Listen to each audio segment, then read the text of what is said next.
For prediction material, you can drop me message on my WhatsApp number. I will send you only 2025 cue card, listening, reading, and some writing topic. Only practice it. Just drop me message. Don't waste your time. Best of luck. Section 1. You will hear Tom and Annie, two students, talking with their professor about the assignment. First, you have some time to look at questions 1 to 6.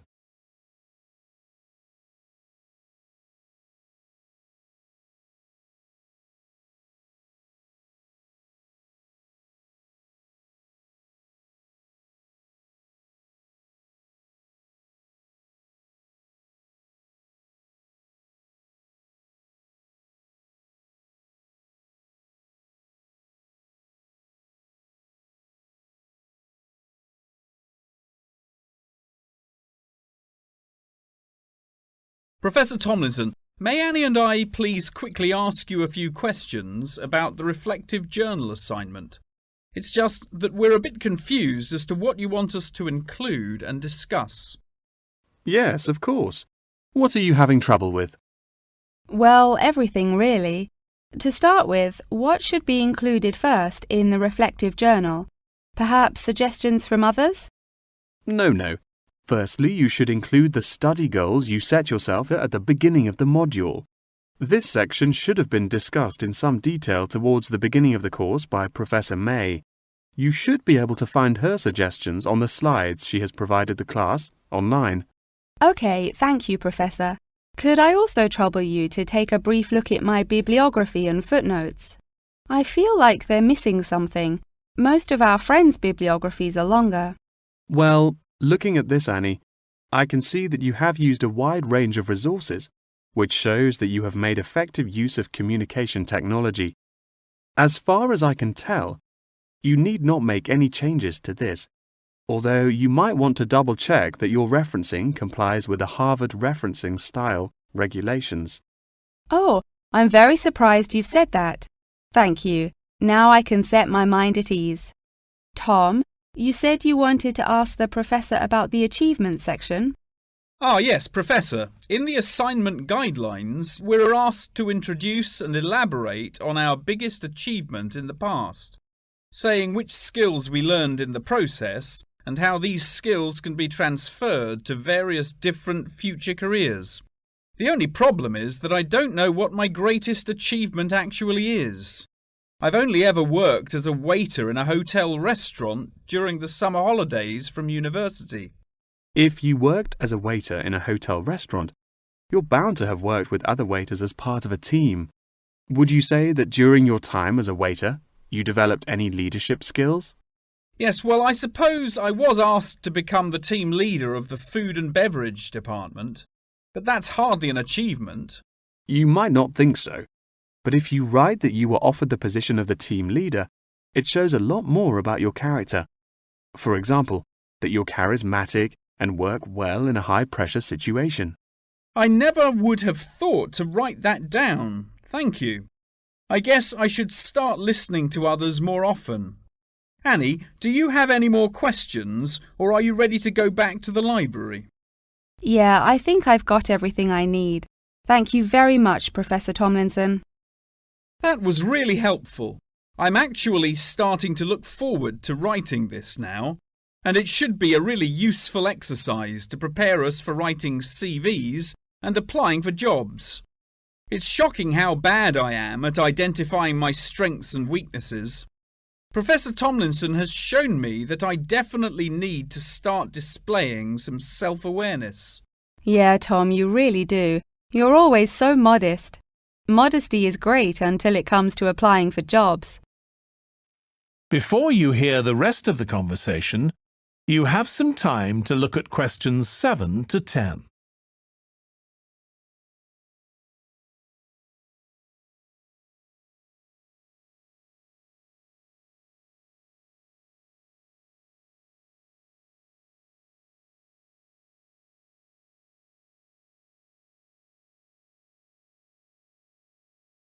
Now listen and answer questions 7 to 10. Oh no! I forgot to ask the professor about the section on identifying the skills gained through different activities. Do you remember? When it asks you, for example, whether writing an essay develops your study skills or your independent learning and so on. Oh goodness, we really should have asked him that. I've been having trouble with it too. It just seems like such a pointless task. What do you reckon the answers are? I think writing an essay might be a way of identifying and resolving a problem, because you have to state the problem in the introduction and then solve it. I'm not so sure about taking exams. I thought they were supposed to develop lots of different skill sets. If I really had to choose, I'd say that taking exams enables you to become more confident in yourself. Do you agree? Maybe. I really don't know either. What do you think about the last two? Making class notes and presentation notes? Oh, it's so difficult.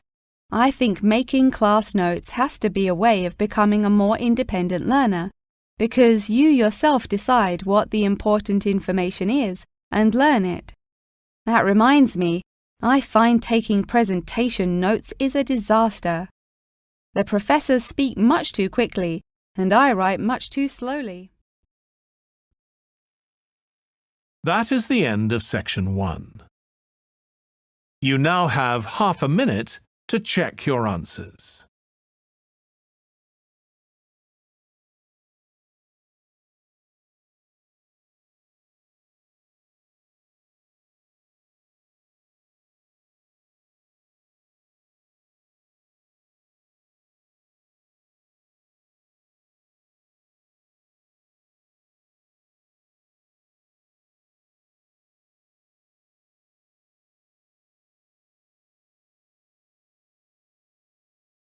Now turn to section 2.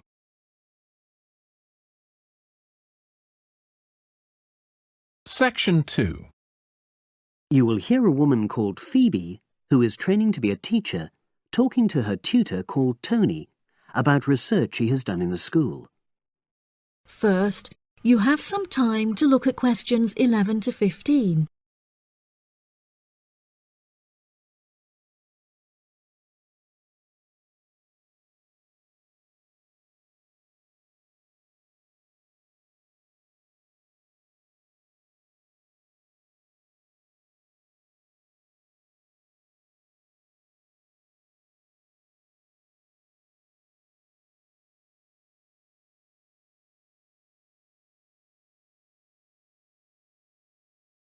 Now listen carefully and answer questions 11 to 15. So, how did you get on with your school-based research, Phoebe? Well, it was exhausting, but really valuable. Good. What was the specific focus you chose? My title is Attitudes Towards Study Among 11 to 12-year-old Pupils. Right, and what made you choose that focus? Well, that's a bit difficult. Lots of my classmates decided on their focus really early on, mainly on the basis of what they thought would help in their future career, you know, in their first year's teaching. So that's what helped you decide? Actually, it was that I came across a book written by experienced teachers on student attitudes, and that motivated me to go for the topic. OK. So what were your research questions or issues? Well, I wanted to look at the ways students responded to different teachers, particularly focusing on whether very strict teachers made teenagers less motivated. And from your research, did you find that was true? No, not from what I saw, you know, from my 5 days observation, talking to people and so forth. OK. We'll talk about the actual research methods in a moment, but before that, can you briefly summarise what your most striking findings are? Well, what really amazed me was the significant gender differences. I didn't set out to focus on that, but I found that boys were much more positive about being at school. Girls were more impatient. They talked a lot about wanting to grow up and leave school. Very interesting. Yeah, it is. From doing the research, it was clear to me that you might start out to focus on one thing, but you pick up lots of unexpected insights. Right. Did you get any insights into teaching? Yes, certainly. I was doing a lot of observations of the way kids with very different abilities collaborate on certain tasks, help each other. And I began to realise that the lessons were developing in really unexpected ways. So, what conclusion do you draw from that? Well, I know it's necessary for teachers to prepare lessons carefully, but it's great if they also allow lessons to go their own ways. Good point. Now, I'm really pleased to see you doing this. Analysing and drawing conclusions based on data. But surely this isn't proper data. Because it's derived from such small-scale research.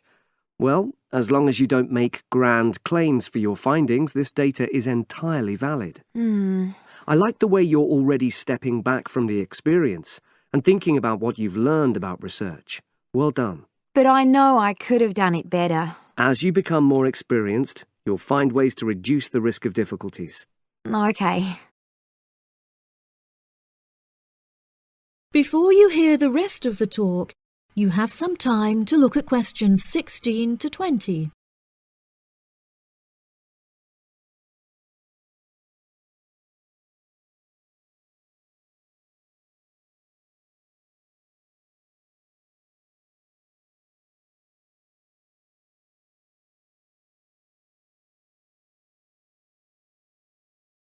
Now listen and answer questions 16 to 20. So, let's look in more detail at how you gathered your data.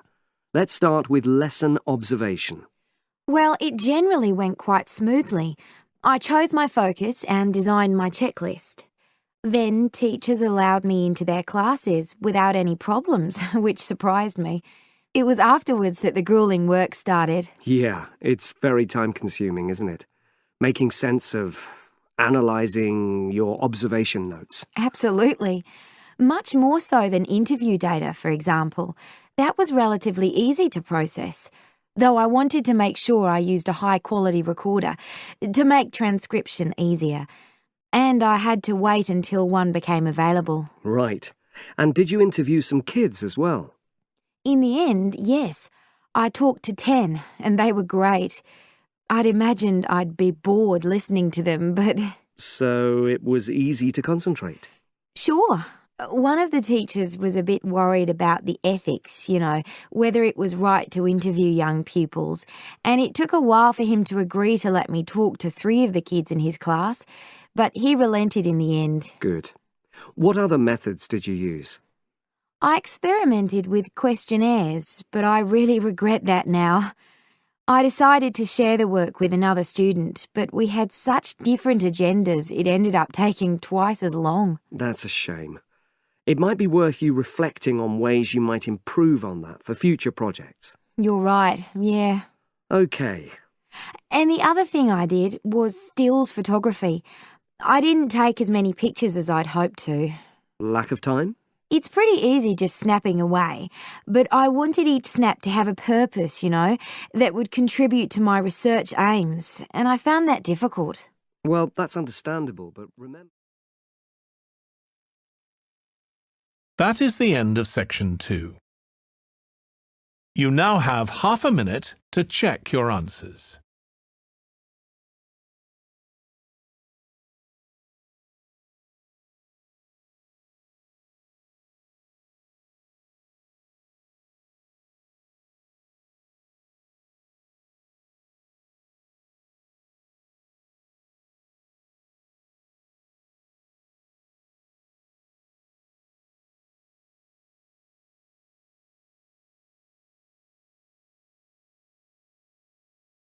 Now turn to section 3.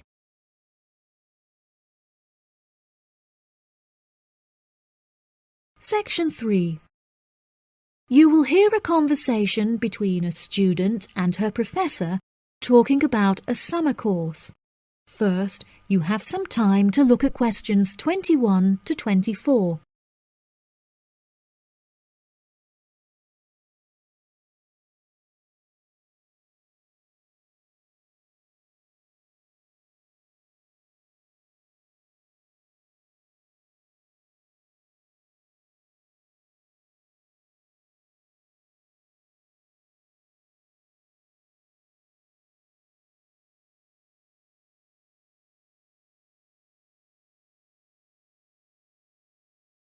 Now listen carefully and answer questions 21 to 24.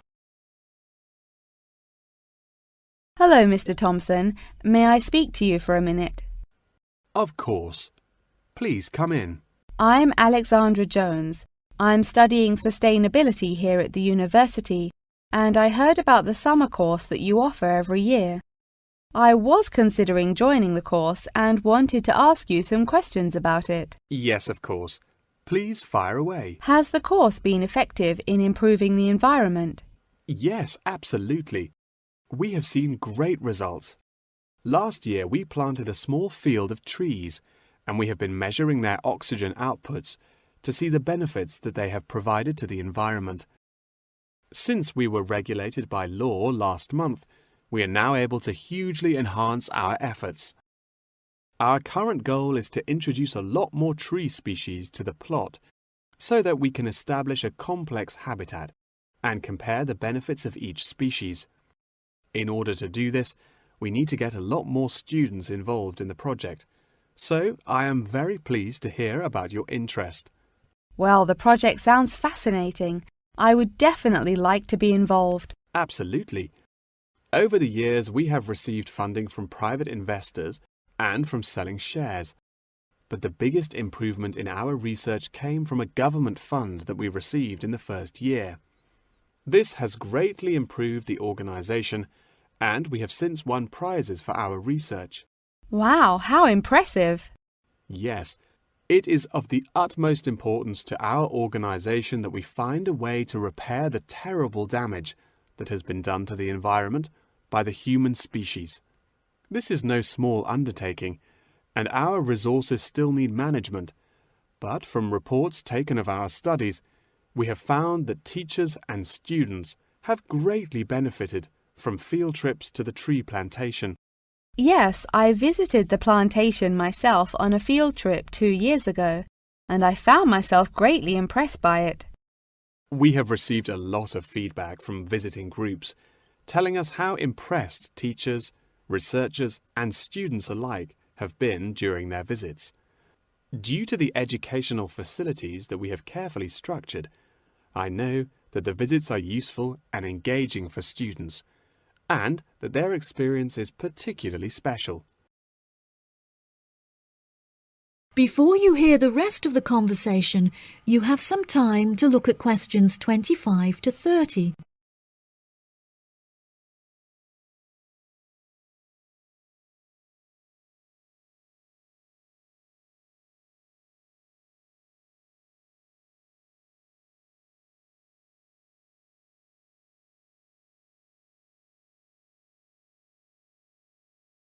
Now listen and answer questions 25 to 30. So, what is the particular focus of the organisation and the reports that it provides?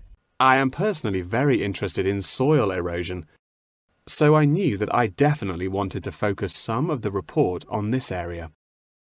Before I set up the organisation, I looked up information on what areas were currently being researched, and I found that there were already studies into air pollution and water pollution.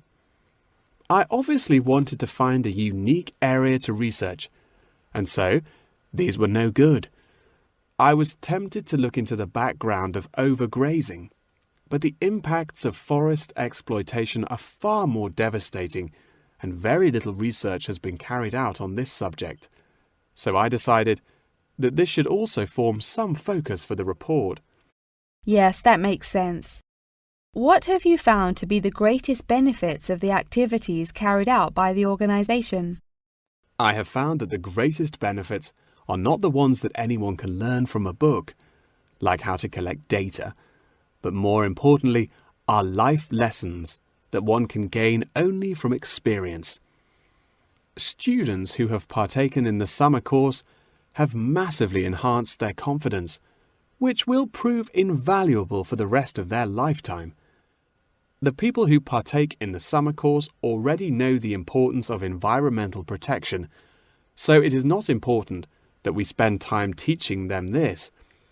Students instead benefit from learning the importance of punctuality, as each day they have to wake up early to make sure that they are not late for their practical experience sessions.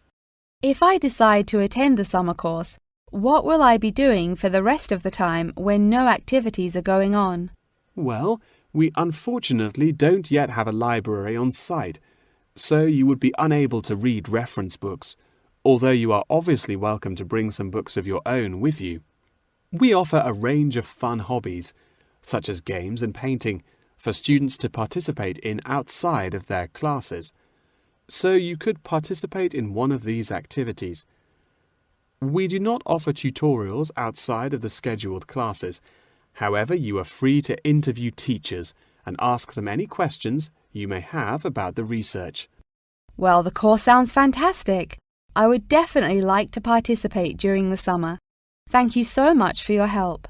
No problem at all. Here is a form with all of the details. I look forward to seeing you there. That is the end of section 3. You now have half a minute to check your answers.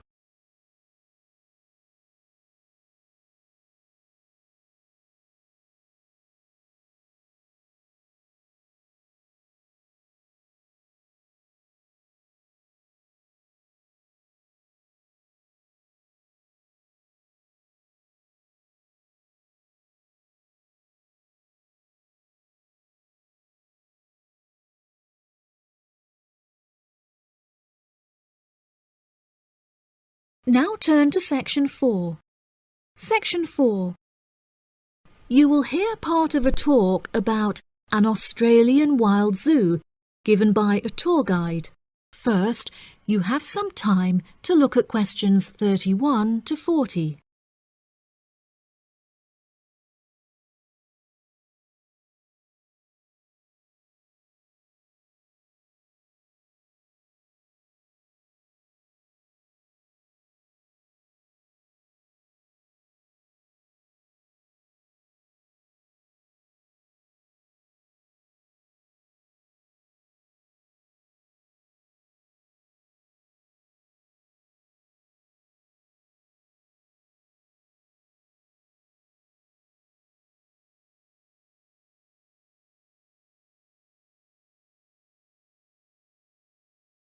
Now listen carefully and answer questions 31 to 40. Good morning, everybody, and welcome to the Australian Wild Zoo. I would like to start by introducing you to the new features that we have added to our zoo in the recent renovation. Being the only zoo in the area, we receive thousands of visitors a year. We found that this huge footfall was too demanding for the facilities that we were able to provide, and so we decided to expand ourselves in order to give every visitor a brilliant and exciting experience. We initially intended to build a new dog walking area. However, we felt that the zoo should cater only to exotic animals. During our previous renovation, we expanded the exhibition centre, and so we felt that this time the zoo would benefit most from introducing a new batch of animals, so visitors can now see a whole range of new additions at the Australian Wild Zoo, including lions and bears. With this huge improvement to our facilities, we also found it necessary to change our regulations, which we put into action in June. We now allow visitors access to the zoo during weekdays, and as some of our newly added animals are nocturnal, guests may also now visit the animals late at night. Unfortunately, some visitors had started feeding the animals during these late-night viewing times, which disrupted their feeding pattern, and as a result, we had to ban food in the viewing areas. One of our most exciting additions to the zoo is our native kangaroo, who we have named Frisbee. For a fee of just $5, visitors can have their photo taken with him and have it printed onto a selection of items such as keyrings and mugs. At first, visitors were also allowed to feed Frisbee items that we provided, such as carrots and leaves.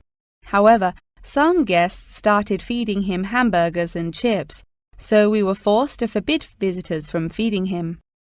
As kangaroos are such calm animals, Frisbee isn't disturbed by the noises and shouting of visitors at the zoo, which has helped him to settle in at his new home very quickly. The Pie Dog Zone has been permanently closed throughout the winter period to allow the dogs to hibernate as they would in their natural habitat. We were very excited to be reopening the zone. However, unfortunately, we have been forced to close it temporarily as the result of a broken fence, which will take about 1 week to fix. We were intending to renovate the zone with the other construction that we were undertaking, but unfortunately we did not have sufficient funds. We understand that this temporary closure may disappoint our visitors, and so we have decided to offer a discounted price on our tickets for the next week. If you ask at the reception desk, they will happily direct you to the photo shop where you can purchase the ticket. The ticket will also entitle you to a 10% discount off any item in our gift shop, where we sell a range of items including postcards and fluffy toys.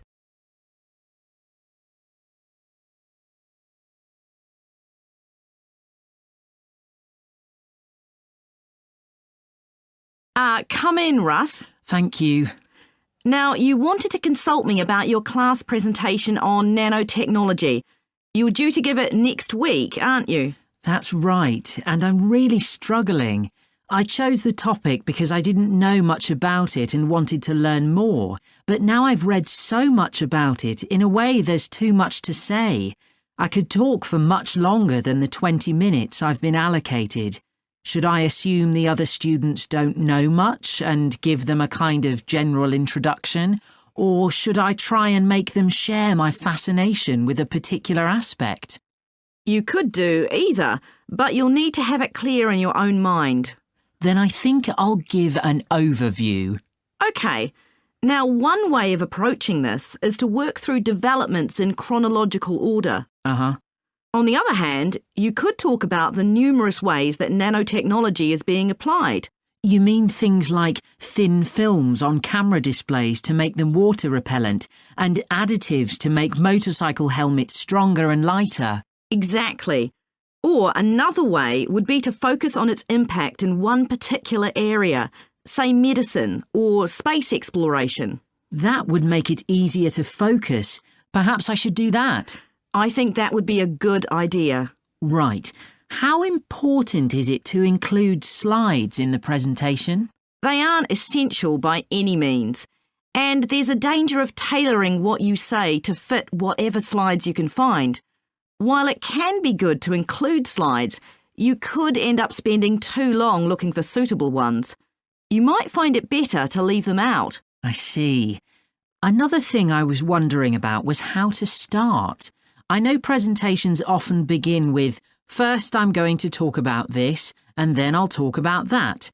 But I thought about asking the audience what they know about nanotechnology. That would be fine if you had an hour or two for the presentation, but you might find that you can't do anything with the answers you get, and it simply eats into the short time that's available. So maybe I should mention a particular way that nanotechnology is used to focus people's attention. That sounds sensible. What do you think I should do next? I really have to plan the presentation today and tomorrow. Well, initially, I think you should ignore all the notes you've made, take a small piece of paper and write a single short sentence that ties together the whole presentation. It can be something as simple as, nanotechnology is already improving our lives. Then start planning the content around that. You can always modify that sentence later if you need to. OK. That is the end of section 4. You now have half a minute to check your answers.